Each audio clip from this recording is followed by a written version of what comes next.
Shalom, salam bahagia. Renungan malam seiman berjudul Kasih Karunia Sumber Damai. Karena seluruh kepenuhan Allah berkenan diam di dalam Dia, dan oleh Dialah Ia memperdamaikan segala sesuatu dengan dirinya, baik yang ada di bumi maupun yang ada di surga. Sesudah Ia mengadakan pendamaian oleh darah salib Kristus. Kolose 1 ayat 19 dan 20. Ini adalah suatu rahasia bahwa kasih karunia mempunyai kuasa. Nah, salah satu kuasa tersebut ialah kita dapat menjadi sumber damai dalam hubungan antara manusia dengan Allah dan juga hubungan manusia dengan manusia. Perdamaian tersebut tercapai oleh sebab dalam kasih karunia-Nya Yesus telah disalibkan, dan kematiannya adalah suatu korban yang memenuhi tuntutan hukum bahwa upah dosa adalah maut.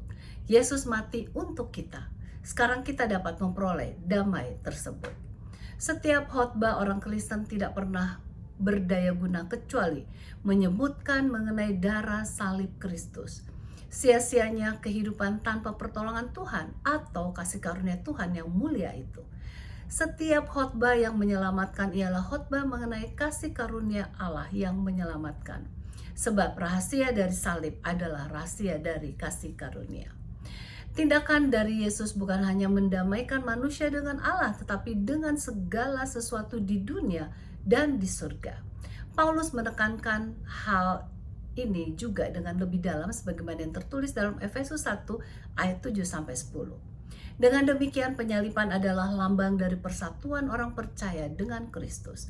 Tidak heran Paulus mengatakan dalam Galatia 2 ayat 20 dan 21 bahwa namun aku hidup, tetapi bukan lagi aku sendiri yang hidup, melainkan Kristus yang hidup di dalam aku.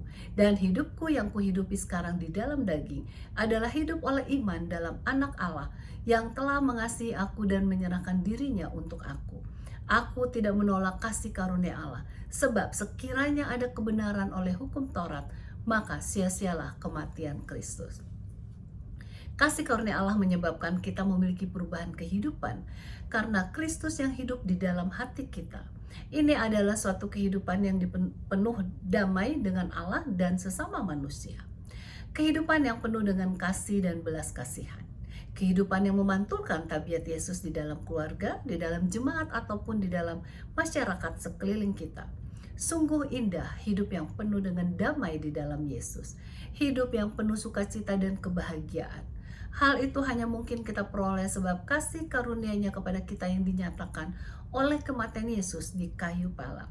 Kiranya hidup kita adalah suatu kehidupan yang bertumbuh dalam Yesus, sehingga kita dapat merasakan perasaan damai dalam kehidupan yang dapat senantiasa memuliakan namanya saja. Kiranya Tuhan memberkati.